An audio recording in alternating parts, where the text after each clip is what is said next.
Welcome to the Rethink Vertical podcast, where we cut through the hype. This podcast brings you emerging aviation technology insight without the fluff, so you know where the industry is today to shape the future of tomorrow.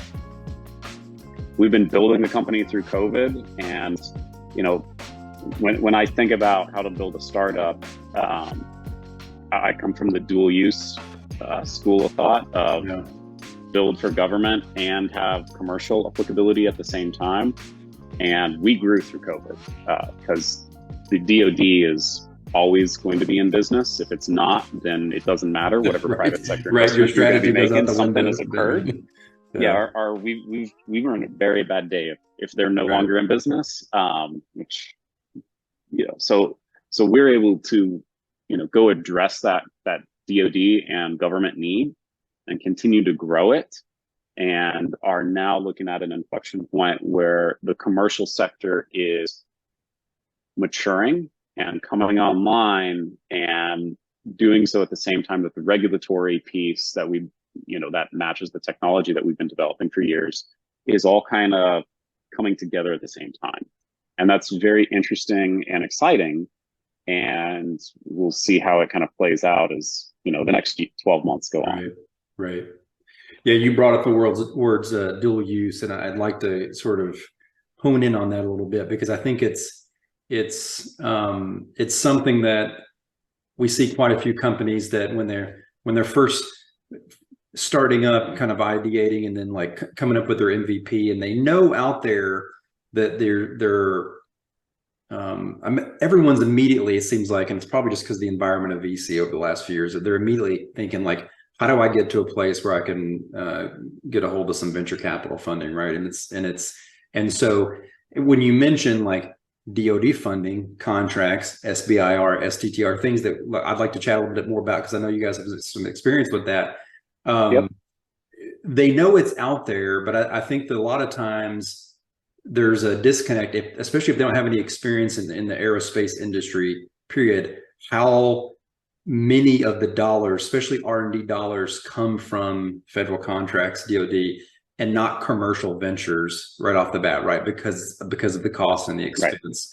Right. So can you talk a little bit about like dual use for you guys, how it's been good, some of the challenges with selling that to investors, and maybe some of the misconceptions and like why it's been so valuable, to keep your company revenue focused rather than focused, Yeah, we probably need like 2 hours for this. Okay, right. Well, give us like the three top. We'll condense it. Maybe. Yeah. So we can have a part two. So the first thing, that when we say dual use, that means that you're developing something for government and commercial, typically DoD and commercial defense application and commercial application.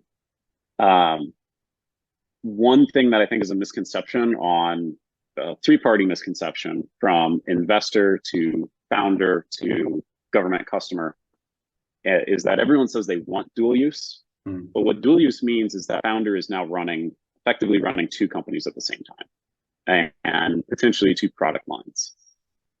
Adaptions of one another, absolutely. But when the word adaption is thrown out, that's often there's a few more layers to that onion that need to get peeled back than what is initially understood right at the forefront. Now, we always knew that remote ID was a true dual use technology. Our team comes from security and defense backgrounds.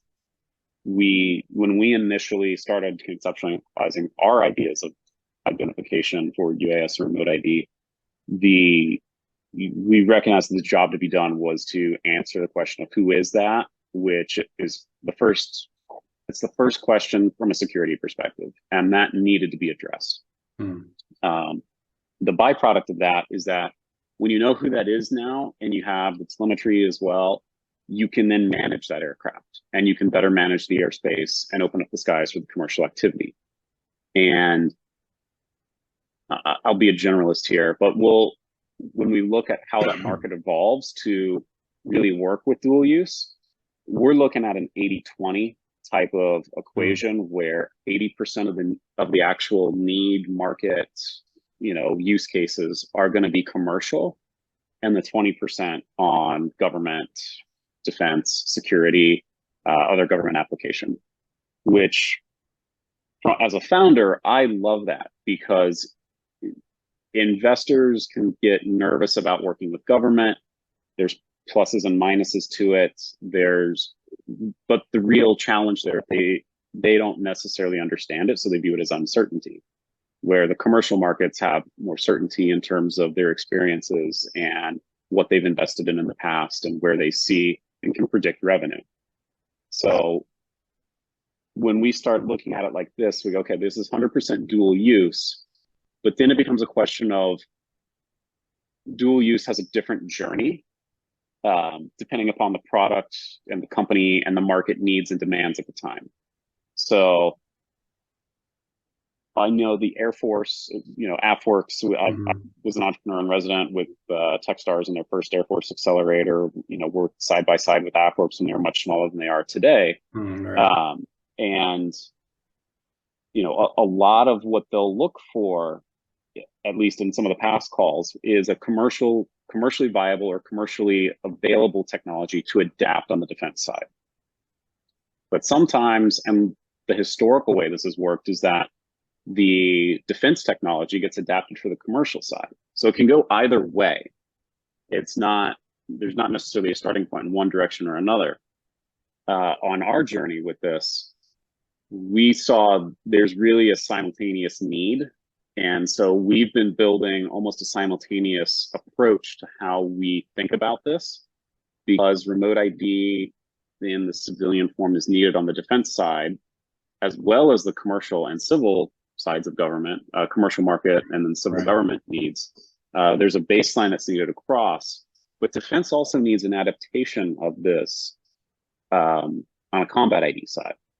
And we're like, okay, this is interesting. So we effectively, in our case, started with both at the same time and have been progressing down that path.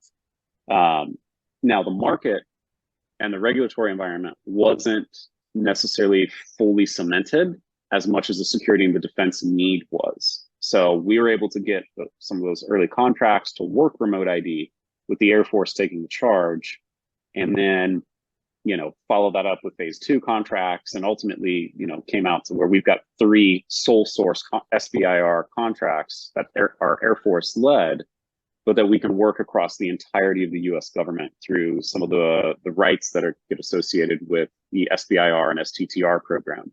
Yeah. And the great thing about this is that we validated the need on that, because on the one contract, we ended up getting 11 US government customers to all dive onto the same contract.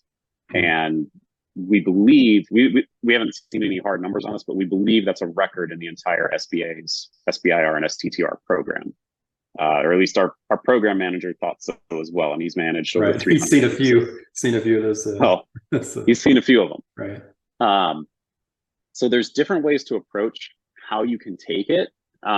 In our case, when we think about from an investor's perspective, the revenue was coming from government first, and government's going to be the party that works with us to really establish how the product works, how the product was funded to get the initial, wheels spinning, but that the commercial value of it is great and far greater.